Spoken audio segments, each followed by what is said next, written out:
마가복음 6장 7절에서부터 13절까지의 말씀을 우리가 길지 않으니까 교독하면서 읽겠습니다. 제가 먼저 읽겠습니다. 12제자를 부르사 둘씩 보내시며 더러운 귀신을 제어하는 권능을 주시고 여행을 위하여 지팡이 외에는 양식이나 배낭이나 전대 돈이나 아무것도 가지지 말며 신만 신고 두벌 옷도 입지 말라 하시고 또 이르시되 어디서든지 누구의 집에 들어가거든 그곳을 떠나기까지 거기 유하라. 어느 곳에서든지 너희를 영접하지 아니하고 너희 말을 듣지도 아니하거든 거기서 나갈 때에 발 아래의 먼지를 떨어버려 그들에게 증거를 삼으라 하시니 제자들이 나가서 회개하라 전파하고 같이 읽겠습니다. 많은 귀신을 쫓아내며 많은 병자에게 기름을 발라 고치더라. 아멘. 저희 예배 시작 전에 비가 많이 온 것 같은데 오시는 길에 비를 많이 맞지 않았으려나 모르겠네요. 또 비가 막 갑자기 오는 것 때문에 집에서 온라인으로 드려야 되겠다 해서 그냥 집에 계신 분들도 있을 텐데 온라인으로 예배에 참석하시는 분들도 동일한 은혜가 있었으면 좋겠습니다. 우리 같이 이렇게 인사 좀 하고 말씀을 나누면 좋겠습니다. 옆 사람 또 앞뒤에 있는 분들 보시면서 손을 한번 꽉 잡아 주실 수 있으면 손도 한번 꼭 잡아 주시고 무슨 일을 만나도 예수만 의지합시다 이렇게 우리 같이 인사하면 좋겠습니다. 같이 인사합시다. 무슨 일을 만나도 예수님만 의지합시다. 네.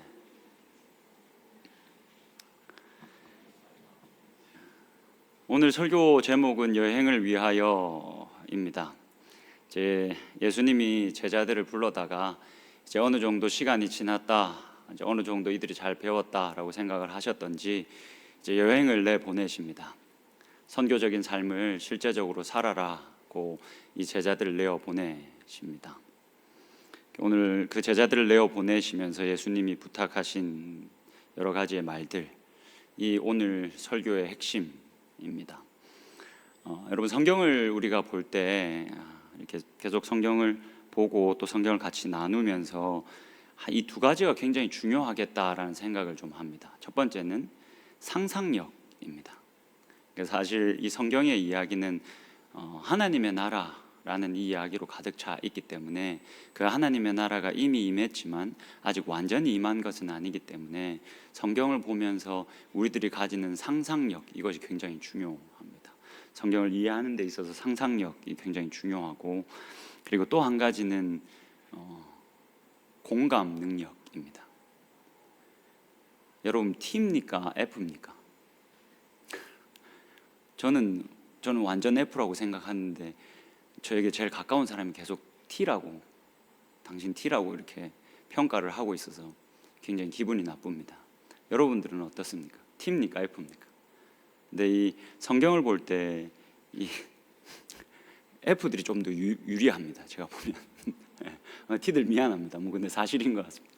이 공감을 얼마만큼 할 수 있느냐가 사실은 이 성경의 이야기가 문자 그대로 남지 않고 뭔가 이렇게 떠올라서 나의 이야기로 들려오게 되는 일들이 왕왕 있습니다. 그래서 우리들에게 이 공감 능력을 가지고 성경을 보는 게 굉장히 중요합니다. 오늘 말씀도 그렇다 싶습니다. 오늘 예수님이 이제 어느 정도 가르치고 어느 정도 같이 시간을 보낸 이 제자들을 깨어진 세상으로 내어 보내십니다. 그런데 그냥 내어 보내지 않고 한 3가지 정도의 당부를 하십니다. 근데 이 3가지 당부의 이야기들을 우리가 듣다 보면 그냥 들으면 그렇겠거니 하고 듣고 넘길 수 있지만 조금 공감 능력을 발휘해서 이 당부를 들은 제자들은 어땠을까? 라고 좀 우리가 깊이 들어가서 이 말씀을 보면 이 말씀이 조금은 우리들에게 달라진다 생각합니다. 그래서 오늘 좀 그런 공감 능력을 가지고 예수님이 제자들에게 어떤 당부를 하시는가를 귀 기울여서 들어볼 수 있으면 좋겠습니다. 예수님이 첫 번째로 하신 당부입니다. 말씀을 좀 같이 보실까요? 8절과 9절입니다. 예수님이 이 당부를 하시는데 이 당부를 들은 제자들의 마음이, 심정이 어땠을까를 한번 잘 생각해 보십시오. 8절을 여러분들이 읽고 9절을 제가 읽도록 하겠습니다. 같이 한번 읽어보겠습니다. 시작.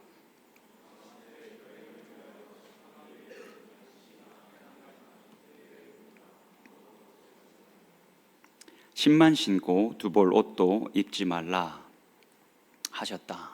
지금 예수님이 어떻게 당부하셨습니까? 지팡이만 잡고 다른 것, 뭐 전대에 두둑히 놓은 돈이나 배낭이나 이런 것들 가지지 마라.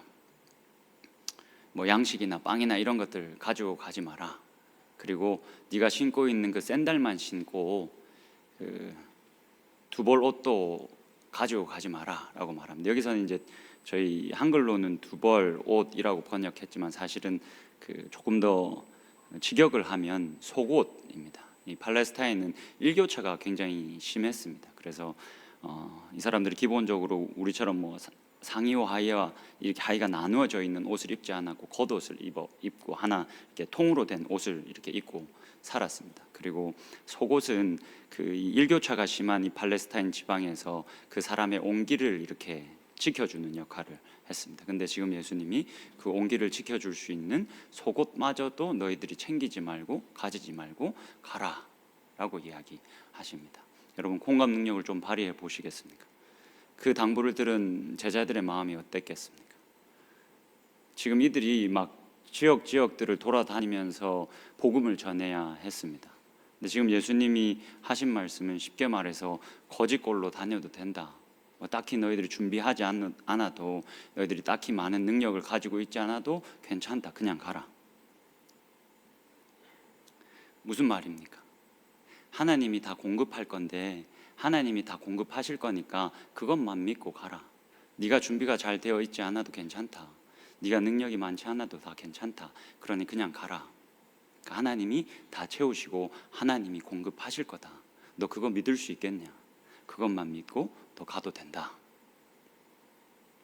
여러분 한번 생각해 보십시오. 이게 제자들이 그렇게 갔을 때 좀 보기에도 좋고 흠모할 만한 아름다움이 그들의 모습 속에서 뚝뚝 떨어지면 복음을 전할 때 더 용이하지 않겠습니까? 더 효과적이지 않겠습니까? 그 뭐 좀 전대에 우리말로 하면 이제 색인데 거기에 좀 돈도 두둑히 가지고 있고 옷도 막 뭐 샤넬 뭐 이런 거 입고 막 뭐 그 당시 차는 없었으니까 포르쉐는 못 타도 적어도 말 한 마리라도 타고 이러면 저 사람들이 뭔가 가진 거 있겠구나 싶어서 그 사람들의 말을 귀담아 듣지 않겠습니까? 예수님이 그럴 필요 없다라고 하십니다. 그냥 괜찮으니 그냥 가라. 내가 다 공급할 거고 하나님이 다 하실 거니까 그냥 가라라고 이야기합니다. 두 번째 당부를 한번 보시겠습니다. 10절을 같이 한번 보시죠. 10절 같이 한번 읽어 보겠습니다. 10절 읽겠습니다. 시작.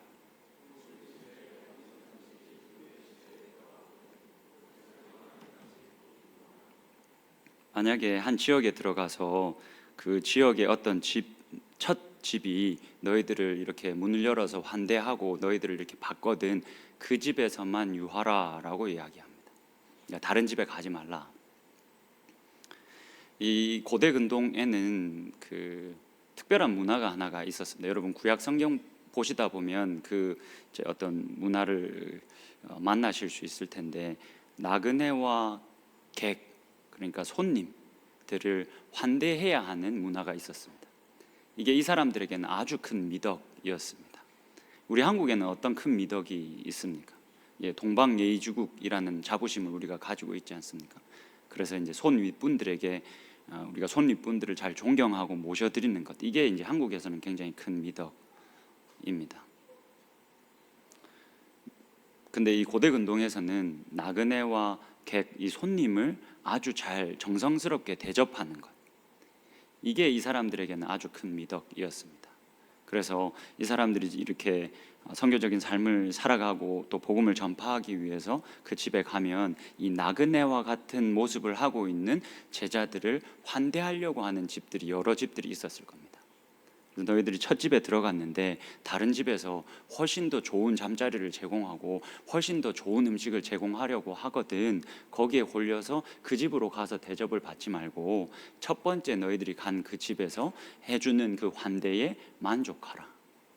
그냥 하나님께서 그렇게 인도하셨으니 더 이상 욕심 부리지 말고 그 자리에서 자족해라. 더 좋은 것을 너희들이 바랄 필요가 없다. 하나님께서 너희들에게 딱 맞는 것, 가장 좋은 것 그거 주셨다. 그러니 거기서 자족하라. 자, 예수님이 이렇게 제자들에게 당부하셨습니다. 제자들의 마음을 우리가 공감을 좀 해보면 제자들이 속으로 예수님께 뭐라고 했겠습니까? 지가 가는 것도 아니면서 왜 우리한테 뭐 더 좋은 대접 받고 할 수도 있지. 지가 가는 것도 아닌데 왜 그냥 그 첫 집에 만족하라고 자족하라고 이야기하는 거지? 라는 마음이 들지 않았겠습니까? 이게 너무 지나친 공감 능력일지는 모르겠지만 어쨌든 그렇게 생각하지 않았겠습니까? 마지막 또 당부를 한번 보시죠. 11절입니다. 11절을 우리 같이 한 번만 읽어보겠습니다. 시작.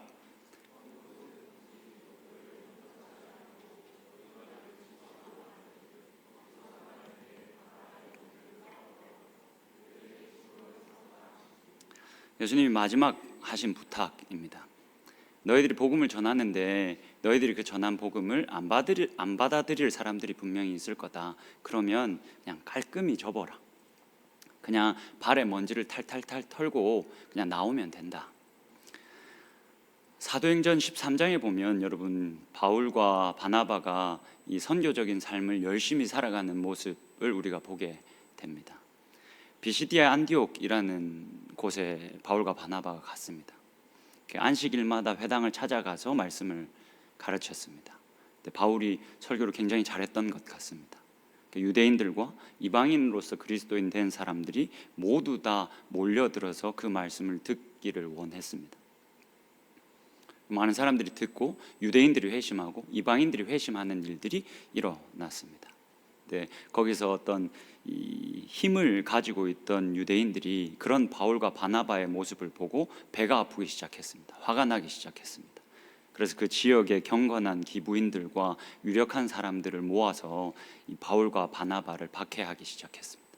박해하고 괴롭혀서 결국 이 두 사람을 쫓아냈습니다. 비시디아 안디옥에서 쫓겨나가면서 바울과 바나바가 발에 묻은 먼지를 이렇게 털어버렸다라고 사도행전도 기록합니다. 여러분, 이 발에 먼지를 털어버린다라는 게 어떤 의미를 가지고 있을까요? 고린도전서 3장에 보면 이게 어떤 의미를 가질지 유추해 볼 수 있는 기록이 기록되어져 있습니다. 이 고린도 교회는 바울이 사랑한 교회였습니다. 근데 사랑했지만 이 교회는 참 문제가 많았습니다. 뭔가 다툼이 너무 많고 항상 시끄러웠던 교회가 고린도 교회였습니다. 그런 고린도 교회가 가지고 있었던 가장 큰 문제 중에 하나가 분열이었습니다. 어떤 사람은 나는 복음을 그리고 하나님의 말씀을 배우기를 게바에게 배웠다. 나는 아볼로에게 배웠다. 나는 바울에게 배웠다. 나는 그리스도에게 배웠다. 라고 이야기하면서 쓸데없는 신학적인 논쟁들과 교회 안의 분열들이 이 고린도 교회 안에 있었던 것 같습니다. 여러분 잘 아시겠지만 그런 분열이 있는 이 고린도 교회에 바울이 뭐라고 이야기합니까?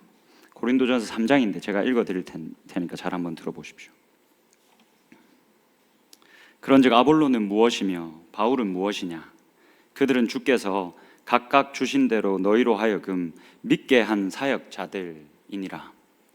나는 심었고 아볼로는 물을 주었으되 오직 하나님께서 자라나게 하셨나니 그런즉 심는 이나 물 주는 이는 아무것도 아니로되 오직 자라게 하시는 이는 하나님뿐이니라. 너희들 뭐 하고 있냐? 뭐가 중요하냐? 야, 아볼로에게 배운 거, 게바에게 배운 거, 나한테 배운 거, 그리스도에게 배운 거, 이게 뭐가 중요하냐? 야, 우리는 그냥 앞에 서 있는 하나님이 하시는 일을 보고 목격하는 증인일 뿐이다. 그런 사역자일 뿐이다. 자라게 하시는 이가 누구시냐? 하나님뿐 아니냐?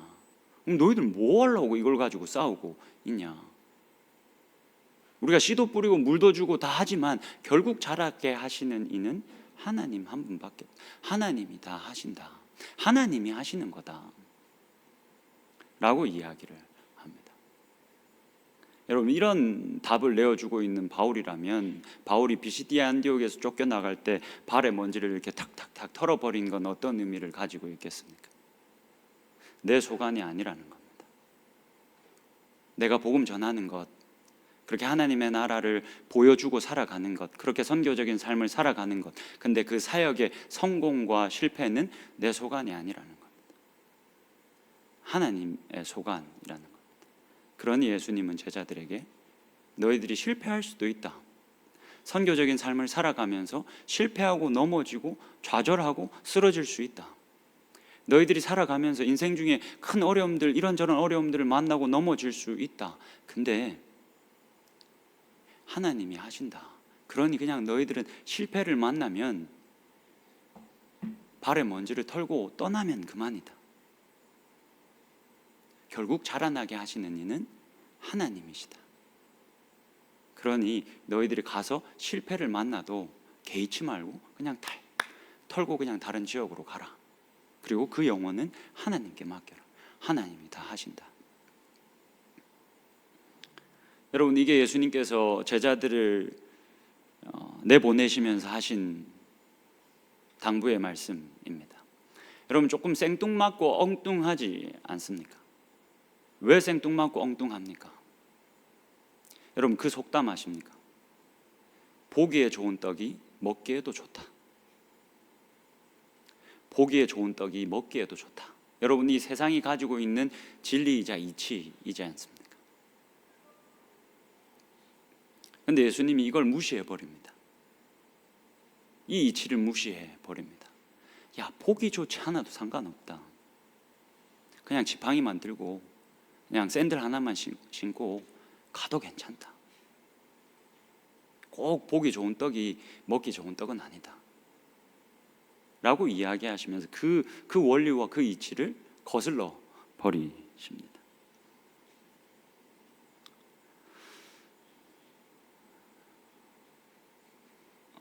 어떤 세상적인 기준에서 예수님이 큰 성공을 바랬다면 제자들에게 뭘 좀 더 지어주지 않으셨겠습니까? 뭐 그러실 수 있는 능력이 많으신 분이라는 걸 우리가 마가복음을 계속 쫓아오면서 봤지 않습니까? 세상적인 기준에서 뭔가 예수님께서 원하시는 성공이 있었다면 이 예수님의 당부는 아마 달라졌을 겁니다.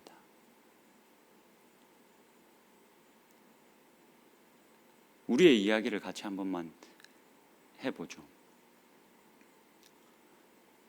우리가 일터나 학교나 이런 곳에서 좀 흠모할 만한 아름다운 것들이 우리들한테 많으면 얼마나 좋겠습니까? 여러분, 그렇게 일하고 또 학교에 있으면서 그리고 믿지 않는 사람들과 믿는 사람들과 이렇게 어울려 살아가면서 여러분 그 생각 많이 하시지 않습니까? 내 안에 흠모할 만한 아름다운 것이, 그런 능력이 많으면 얼마나 좋을까? 여러분들 그런 생각 하십니까? 때로는 그런 생각이 하나님을 향해서 우리가 원망을 하기도 하지 않습니까? 왜 하나님 나는 이 모양입니까? 왜 쟤는 저런데 왜 나는 이 모양입니까? 쟤는 저거 할 수 있는데 왜 나는 이렇습니까? 제 가정은 저런데 왜 우리 가정은 이렇습니까? 제 직장은 저런데 왜 내 직장은 이렇습니까? 이번 한 주 제가 이 생각을 진짜 많이 했습니다. 내가 사역하는 이 시간들 속에서 내 안에 흠모할 만한 아름다운 것들이 참 많으면 이게 사역하기 얼마나 편했을까? 그리고 내 사역에 얼마나 많은 성공들이 따랐을까? 왜 나는 이 사투리를 고치지 못하나? 왜 내 성격은 이렇게 급하나? 막 내가 설교하면 뭐 바울이 비시디아 안디옥에서 한 것처럼 막 믿지 않는 자들도 막 듣고 싶어가지고 오게 되면 얼마나 좋나? 내가 말을 이렇게 유려하게 할 수 있는 사람이면 얼마나 좋나? 왜 나는 말이 이렇게 계속 뚝뚝 끊어지고 이런가? 그죠? 내가 만나는 사람들한테 내가 막 공감 능력이 있어서 얘가 내 모습을 보기만 해도 막 마음이 풀리고 위로를 받고 이러면 얼마나 좋나? 오히려 내 말을 듣고 얘가 막 더 화가 나고 막 왜 이런 일이? 왜 나한테 그런 음모할 만한 아름다운 것을 안 주시고 이따위로 만들어 놓으시고는 가게 하시고 하라 하시나? 효과적인 방법이 더 있지 않나? 뭐 여러분 비단 저만 고민하고 있는 것 아니지 않습니까? 근데 왜 예수님은, 왜 하나님 우리를 그냥 가라 하십니까? 능력이 조금만 더 있으면 좋겠고 나의 어떠함이 조금 더 빛날 수 있으면 좋겠는데 왜 그냥 가라 하십니까?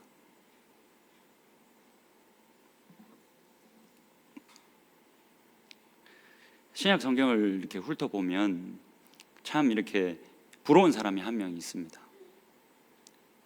이렇게 어떻게 보면 세상이 가지고 있는 기준과 인식, 그에 따른 평가에 완전히 초월한 한 사람이 등장을 합니다. 제가 좋아하는 바울입니다. 빌립보서 4장 한 번만 우리 펴 볼까요? 빌립보서 4장 한 번만 펴 보십시오.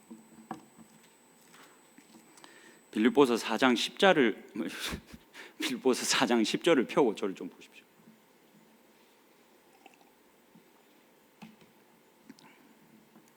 빌립보서 4장 10절하고 이제 그 뒤로 쭉 좀 읽어볼 14절까지 읽어볼 건데 잠깐만 그만 펴 놓으시고 저를 보십시오. 지금 바울이 어떤 상황이냐면 바울이 빌립보 교회 성도들에게 편지를 했는데 그리고 편지를 하면서 빌립보 교회 성도들을 보면서 바울이 굉장히 이렇게 빌립보 교회 성도들을 생각하면서 굉장히 기뻐합니다. 이 부분이 바울이 왜 기뻐하는지, 왜 빌립보 교회 성도들을 보면서 기뻐하는지에 대해서 정확히 말해주고 있는 부분입니다. 빌립보 교회 성도들은 바울을 신실하게 이렇게 지원했던 교회입니다. 그래서 이 빌립보서에는 바울의 이 개인적인 감정이 굉장히 잘 드러납니다. 기쁨의 감정이 엄청 많이 드러납니다. 그래서 빌립보서를 우리가 이제 기쁨의 서신이다라고 부르기도 합니다. 그래서 많은 사람들이 바울이 빌립보 교인들을 생각하고 그들을 생각하면서 글을 쓰면서 이같이 기뻐한 이유는 빌립보 교회 성도들이 바울을 그만큼 사랑했고 사랑한 것이 그냥 이 마음으로만 그치지 않고 바울을 계속 잘 지원했기 때문이다 라고 생각합니다. 근데 오늘 본문을 보면 바울이 그것 때문에 내가 기쁜 것이 아니다 라고 이야기합니다. 10절을 한번 보시겠습니까?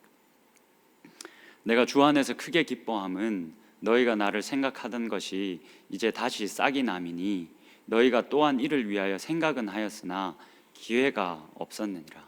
빌립보 교회 성도들이 바울에게 꾸준히 잘 이렇게 바울의 사역을 지원하다가 잠깐 어떤 일 때문에 끊겼던 것 같습니다. 근데 그 끊겼던 그 지원이 다시 재개돼서 바울이 이 편지를 쓰고 있는 것 같습니다. 그래서 너희들이 잠깐 끊겼는데 그걸 다시 시작해줘서 고맙다라고 말하면서 11절을 한번 보시겠습니다. 내가 궁핍함으로 말하는 것이 아니니라 어떠한 형편에든지 나는 자족하기를 배웠다. 무슨 말입니까? 근데 내가 너희들을 생각하면서 기쁜 이유는 너희들이 이렇게 지원을 잘 해주다가 끊고 다시 이 지원을 시작해줘서 기쁜 게 아니다. 왜냐하면 나는 궁핍함으로 말하는 것이 아니다. 나는 어떠한 형편에든지 자족하기를 이미 배워버렸기 때문에 너희들에게 지원이 지속적으로 오든 오지 않든 그것이 나를 궁극적으로 기쁘게 하는 것은 아니다 라고 이야기를 하는 겁니다. 여러분, 빌립보 교회 성도들이 바울을 지원하는 것은 그냥 그 지원하는 차원 이상의 일이었습니다. 바울이 이런 지원을 받지 못하면 이제 12절에 기록되어져 있지만 굶어야 하고 비천함에 처해야 하고 이런 일들에 노출되어야 했습니다. 근데 그렇게 굶고 비천함에 처하고 이러면 이 당시에는 여러분 명예와 수치라는 문화가 있었습니다. 제자 훈련하신 분들 그 버가모에서 잃어버린 편지 읽으셔서 보셨겠지만 이 신약 성경을 읽어 나갈 때 명예와 수치, 당시에 있었던 그 명예와 수치라는 문화를 얼마나 이해하고 있느냐에 따라서 본문을 읽는 정도가 달라질 수 있습니다. 특별히 이 빌립보서는 이 명예와 수치라는 이 문화를 잘 알고 있어야 하고 그 문화 아래에서 이 글들을 볼 수 있어야 빌립보서의 의미를 조금은 더 깊게 살려낼 수 있습니다. 명예와 수치, 이게 뭐 지금도 어느 정도는 우리들에게 남아 있고, 간단히 설명을 해보자면 일본 사무라이 문화에 깊게 남아 있습니다. 이 사람들은 명예가 굉장히 중요하잖아요. 그래서 자신의 잘못을, 자신의 죄를 고백하는 것보다, 그 수치를 당하는 것보다 자신의 명예를 지키는 것이 훨씬 더 우선이라 이 사람들을 활복합니다. 그런 명예와 수치, 그 비슷한 문화가 일본에도 남아 있습니다. 지금은 우리가 돈이 굉장히 큰, 제일 높은 가치에 있는 문화에 살아가고 있지 않습니까? 근데 그 당시에는 명예가 돈보다 훨씬 더 높았습니다. 이 사람들은 명예를 얻기 위해서 돈을 썼습니다. 로마 시대 로마 이 귀족들이 계속 그 지역 사회를 위해서, 어려운 사람들을 위해서 도네이션을 많이 했습니다. 왜 도네이션을 했냐면 그렇게 해서 이 공동체를 이롭게 하는 사람이다라는 명예가 필요했기 때문에 돈도 아깝게 여기지 않고 썼습니다. 그게 어떻게 보면 서구 사회에 많이 남아 있습니다. 이 기부의 문화가. 바울이 이런 빌립보 성도들로부터 오는 지원을 받지 못하면, 그래서 그 지원을 받지 못해서 굶어야 하고 비천함에 처해야 하면, 이 명예와 수치의 문화 속에서 바울은 하나님으로부터 혹은 신으로부터 저주를 받은 사람이다 라는 사회적 낙인과 인식이 찍혀야 했습니다.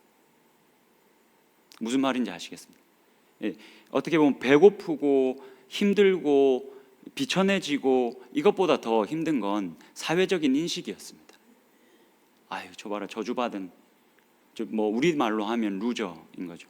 사실 우리도 마찬가지이지 않습니까? 내가 더 좋은 직장을 가지 못하면, 여러분 왜 더 좋은 직장을 가지 못한 것 때문에 힘들어합니까? 더 좋은 직장을 가지 않으면 사실 우리들에게 주어지는 시간이 훨씬 더 많습니다. 개인적인 삶을 누릴 수 있는 시간이 훨씬 더 많습니다. 그래서 육체적으로는 힘들 게 사실 전혀 없습니다. 근데 왜 우리는 힘들어 합니까? 사회적인 인식 때문인 거죠. 아, 저 정도는 가 있어야지. 내가 저 정도 가지 못하면 사람들이 루저라고 인식하니까, 그렇게 나를 사회적 기준과 인식을 가지고 평가해 버리니까, 그 평가 때문에 우리들이 너무 힘들지 않습니까? 바울도 마찬가지입니다. 명예와 수치의 문화 속에서 이 지원을 받지 못해서 제대로 먹지 못하면 사회적으로 그런 평가를 바울이 계속 받아야 했습니다. 이어서 한번 보시겠습니다. 13절을 한번 보시겠습니다. 빌립보서 4장 2절 한번 보시죠. 12절. 그래서 바울이 이렇게 이야기합니다. 나는 비천에 처할 줄도 알고 풍부에 처할 줄도 알아서 모든 일, 곧 배부름과 배고픔과 풍부와 궁핍에도 처할 줄 아는 일체의 비결을 배웠다. 많은 사람들은 이 명예와 수치라는 이 문화 속에서 풍부하고 나눠주고 이런 것들만 취하기를 원했습니다. 그래야 사회로부터 좋은 평가를 받기 때문에. 근데 바울은 지금 뭐라고 말합니까? 나는 이 사회에서부터 오는 평가에서부터 자유롭다. 그렇기 때문에 나는 사람들이 수치스러운 일이다 라고 말하는 이 비천에 처하는 것, 궁핍한 것, 배고픈 것, 이거 해도 난 괜찮다. 내가 이런 상황에 놓여져 있어도 난 괜찮다. 나 일체의 비결을 배웠기 때문에.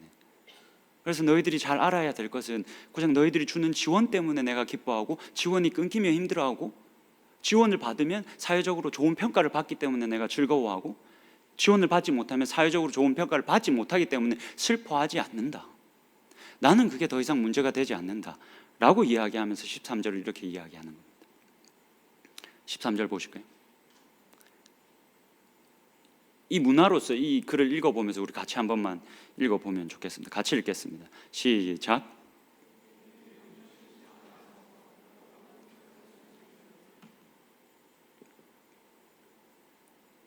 기분이 많이 나쁘십니까? 같이 읽자니까 내게 능력 주시는 요한에서 굳이 이렇게까지 읽으실 필요 있습니까? 좀 뭐 나 때문인가? 어쨌든 바울이 뭐라고 말합니까? 내게 능력 주시는 자 안에서 내가 모든 것을 할 수 있다. 여러분, 이게 명예와 수치라는 문화를 가지고 읽으면 무슨 말입니까? 하나님 내 뒤에 계시니까 나 다 할 수 있어, 나 슈퍼맨이야, 나 다 못할 거 없어, 나 두려울 거 없어, 이 말입니까? 다른 사람들은 사회적 평가 때문에 두려워서 하지 못하는 궁핍함에 처하는 것, 수치를 선택하는 것, 이거 나는 이제 이 세상적인 평가에서부터 완전히 자유롭기 때문에, 거기에 매여 있지 않기 때문에 내게 능력 주시는 자 그분 안에서는 내가 모든 것을 할 수 있다. 심지어 내가 뭐까지 할 수 있냐면 수치를 내가 직접 선택하는 것까지 할 수 있다. 왜냐하면 나는 더 이상 이 세상의 평가로 인해서 좌지우지 되는 사람이 아니거든. 14절 보시겠습니까? 그러나 이 접속사 그러나는 저는 이 번역에 동의하지 않습니다. 그러나 어쨌든 그러나 너희가 내 괴로움에 함께 참여하였으니 잘하였도다. 뭐라고 이야기하는 겁니다. 내가 진짜 너희들을 생각하면서 기뻐하는 이유는 너희들이 나를 좋은 사회적 평가를 받게 해줘서가 아니라 지금 너희들이 나와 함께 감히 사회적 평가를 뒤집어 엎고 수치를 선택하는 일, 괴로움에 함께 참여하는 일, 복음을 위해서 고난을 받는 일, 사회적 평가에 아랑곳하지 않고 그것을 넘어버려서 내 괴로움에 함께 참여하는 것, 그리스도가 그 길을 걸었던 것처럼 십자가라는 그 수치를 당하면서 그 길을 걸어갔던 것처럼, 그리고 내가 지금 그렇게 하고 있는 것처럼 너희들도 세상적 평가에 개의치 않고 이 괴로움에 참여하고 있기 때문에 내가 너무 기쁘다. 너희들이 그 세상의 어떠함을 넘어서서, 내가 넘어서서 완전히 새로운 인생을 살아가고 있는 것처럼 나와 한 가족 된 너희들이 이 세상을 넘어서서 나와 같이 아무렇지도 않게 내게 능력 주시는 자 안에서 이 수치를, 심지어 이 명예와 수치가 전부인 이 세상 속에서 이 수치를 선택할 수 있는 당당함이 너희들에게 있어서 내가 너무 기쁘다 라고 바울이 이야기하는 겁니다. 여러분, 마가복음으로 다시 돌아가겠습니다. 예수님이 제자들에게 왜 이렇게 생뚱맞고 엉뚱한 부탁을 하셨습니까? 왜 보기 좋은 떡도 먹기 좋다라는, 우리도 뭐 애라면 다 알만한 이 세상의 이치를 왜 예수님은 거스르셨습니까? 예수님의 이 세 가지 당부가 여러분 어떻게 여러분들에게 들리십니까? 사실 오늘 이 마가복음 6장의 오늘 이 본문은 아주 작은 샌드위치식 구조로 형성되어져 있습니다. 여러분 느끼셨습니까? 어떤 샌드위치 구조로 구성이 되어져 있냐면, 우리 본문으로 다시 돌아가서 7절을 한번 보시겠습니다.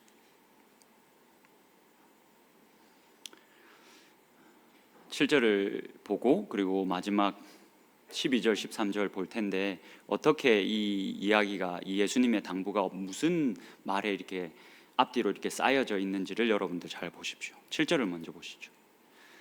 12제자를 부르사 둘씩 보내시며 더러운 귀신을 제어하는 권능을 주셨다. 예수님이 제자들을 둘씩 짝지으시고 귀신을 제어하는, 악한 영들을 제어하는 권세를 이들에게 주셨다라고 이야기합니다. 12절로 넘어가 보시죠. 12절과 13절 여러분들이 한 번만 읽어주십시오. 같이 읽겠습니다. 시작.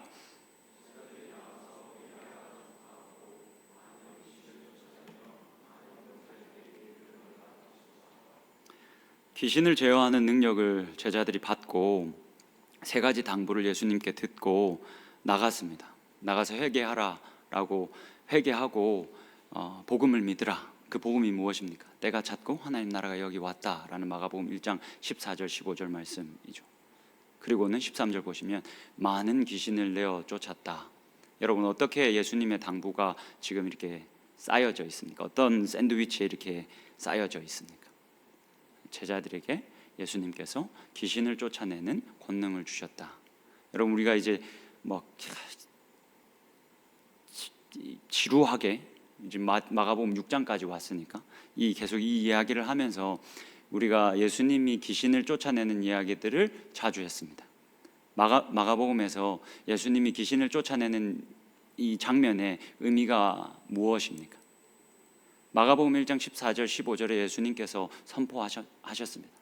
너희들이 기다렸던 그 때가 완전히 차버렸다. 그리고 하나님 나라가 여기 왔다. 그러니 너희들 회개하고 이제는 복음을 받아들여라. 이제는 복음을 믿어라. 그렇게 이야기하시고 마가복음의 저자는 예수님이 가는 곳마다 귀신들이 제어되고 귀신들이 물러나는 장면들을 기록합니다. 무슨 말입니까? 이전의 세상을 지배하고 있던 그 악한 영들의 그 지배의 시기가 끝나버렸다. 새로운 하나님의 나라를, 하나님이 왕이 되신 그 나라를 예수 그리스도가 끌고 왔고 때가 찼고 그렇게 하나님 나라가 여기 찾아와서 이제 그 악한 영들이 설 자리를 잃어버렸다. 그래서 예수님이 가는 곳마다 유대인 지방에서도 이방인들의 지방에서도 어떤 일이 일어납니까? 악한 영들이 뒷걸음치는 일들이 일어납니다.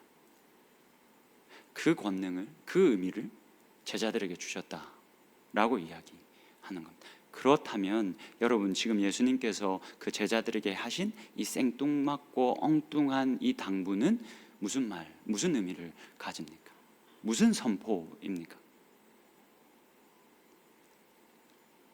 이전 시대의 종말에 대한 예수 그리스도의 선포입니다. 세상이 이전 이미 끝났다라고 하는 그 세상의 기준과 인식에 따른 그 평가, 그게 이제는 더 이상 무의미해졌다. 왜 무의미해졌습니까? 예수님께서 그 시대를 닫아버렸기 때문입니다. 그 시대를 닫아버리고 새로운 시대를 여셨기 때문입니다. 그리고 그 새로운 시대로 그 흑암의 권세에 있던 우리들을 들어 올리셔서 하나님의 사랑의 아들의 나라로 우리를 옮기셨다. 바울이 하고 있는 이야기입니다. 예수님의 이 생뚱맞은 이 당부는 자세히 귀 기울여 들어보면 이전 시대의 이 세상은, 그리고 너희들을 평가하던 그 인식과 그 기준은 끝났다. 너희들에게 아무것도 할 수 없게 되었다 라는 선포입니다. 여러분, 우리가 인생을 살아가다 보면 이미 끝났지만 여전히 우리는 그 세상을 우리 두 발로 밟고 살아가고 있습니다. 그 그림 한 번만 띄워주시겠습니까? 이 마가복음 초반에 제가 자주 여러분들한테 보여드렸던 그림입니다.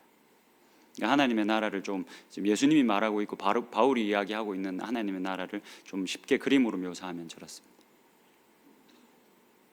이 깨어진 하나님의 나라, 이 이전 세상이 끝났다라고 성경은 이야기합니다. 바울이 뭐라고 이야기합니까? 갈라디아서 2장 20절에 내가 그리스도와 함께 십자가에 못 박혔나니 이전은 내가 사는 것이 아니다. 이전에 나는, 그 이전에 살던 그 세상과 그 세상 속에서 살아가던, 평가받고 살아가던 나는 죽었다. 오직 내 안에 그리스도께서 사시는 것이라. 누구든지 그리스도 안에 있으면 새로운 피조물이라. 하나님께서 그렇게 완전히 우리를 새롭게 창조하신다. 보라, 이전 것은 지나갔으니 완전히 우리가 새로운 것이 되었도다.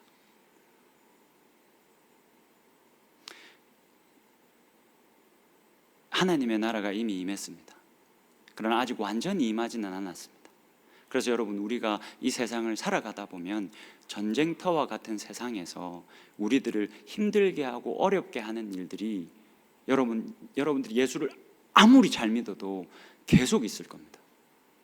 죽을 때까지 하나님 나라가 완전히 임하지 않는다면 우리가 죽을 때까지도 이 전쟁터와 같은 세상, 이 깨어진 세상에서는 우리를 넘어뜨리고 잡아뜨리려고 우리를 계속 공격할 겁니다.